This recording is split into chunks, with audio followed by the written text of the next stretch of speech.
have a question right here in the front row? Some of our influences.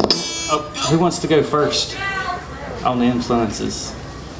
Well, my first influences were Doc Watson, Randy Scruggs, and Curtis Birch. I don't know if you know who those are. And then later on, I heard people like Tony Rice and Clarence White and David Greer and on down the line. Did I pretty much cover it for y'all too? And don't forget about Norman Blake in there. I mean, he's just one of the. But what's some of y'all's? Come on, help me out here. There's a lot of good. I mean, it's pretty much the same. There's not that deep of a. I mean, there aren't that many guys who've done this kind of stuff. So yeah, like Doc and Tony and Norman, Clarence, Greer. It's pretty much exactly the same guys you just mentioned. Russ Berenberg is amazing. He plays with amazing tone and sound and all that. But yeah, Sutton is obviously incredible. Who? Daddy, Brian Sutton. Daddy? Yeah, we call him Daddy. But yeah, it's kind of all the same dudes. They're all awesome. Yeah, I guess Doc Watson was really the first lead guitar player that I heard in bluegrass, and of course, second was Tony Rice, and probably Tony is my biggest influence of anything, and sorry? Can you talk about playing with Tony? No. But no, I actually got to meet Tony at an early age, and in fact, Critter was actually, you were around him even as a small child. Yeah. Being that your dad and he were very close friends. In fact, your dad played on his first solo record, didn't he? Second, yeah. Second. Yeah, my dad played on California Autumn. So yeah, I was real lucky growing up because my dad plays in a band called the Seldom Scene. So I like. Yeah.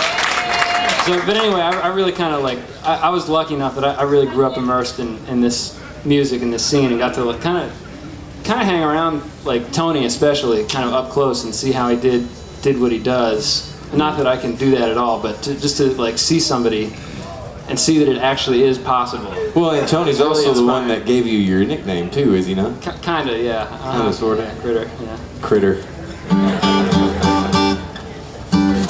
I wonder how that came about anyway. Well, Tony brought my nickname back. My parents called me Critter when I was little. And then really? by the time I got to be 18, everybody in the world had forgotten it except Tony Rice. That's what he still called me. And one of my buddies heard him call me that. He was like, dude, that's the coolest nickname. That's awesome. So now everybody calls me Critter. Hello, Critter. Yeah. Critter or Critar. No, actually, I play mandolin. Of course, I do, my own band, the Josh Williams Band. I also perform now with Tony. I'm a mandolin player and the lead singer for the Tony Rice unit. So, thank you. It's very cool to be able. There's a lot of material that Tony hasn't been able to cover in about 15 years. So we're bringing all of that material back, and even talking about going into the studio for a new unit record. So we'll see. Hey, can you sing one of his songs? We'll see. Can you sing one of his songs? Actually, we could. I think Danny you mentioned doing like a Norman Blake song or something. We could do Ginseng Sullivan. He wrote that and Tony recorded it. So. What is it?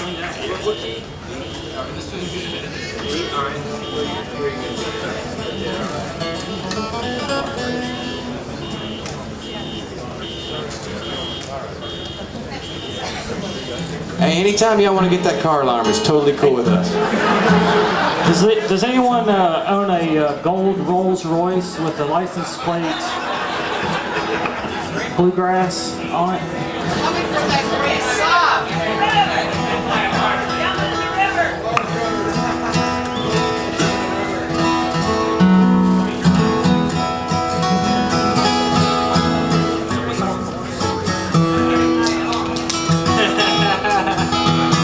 Let's see what happens here. Yeah, it's been a while. I am not Tony Rice.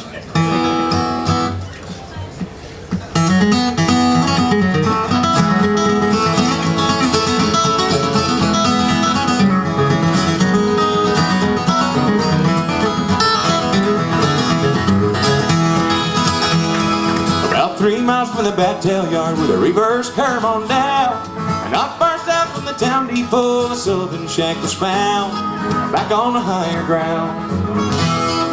You could see him every day, walking down the line, with an old brown sack across his back and his long hair down behind, speaking his worried mind. It's a long way from the Delta to the North Georgia hills, and a 12 sack full of ginseng won't pay no traffic bills. I'm too old to ride the rail off on the road along, but I guess I'll never make it back to home. My muddy water Mississippi Delta home.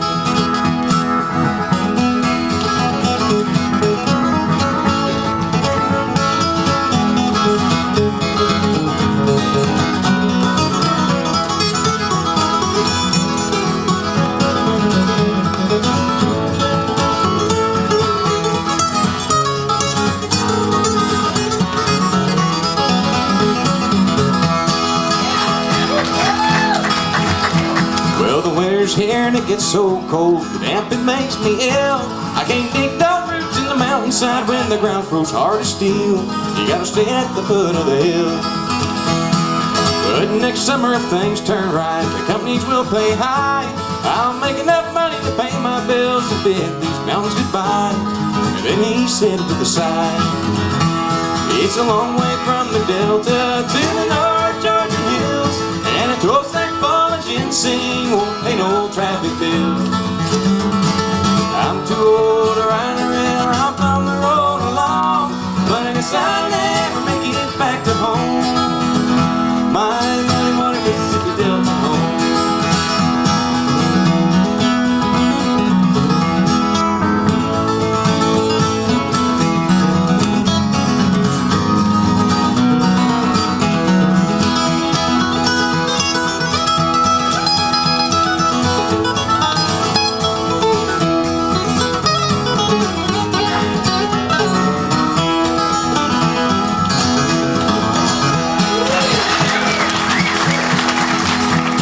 It's a long way from the Delta to the North Georgia hills, and a 12 sack full of ginseng won't pay no traffic bills. I'm too old to ride the rail off on the road alone, but I guess I'll never make it back to home. My muddy water Mississippi Delta home. My muddy water Mississippi Delta home.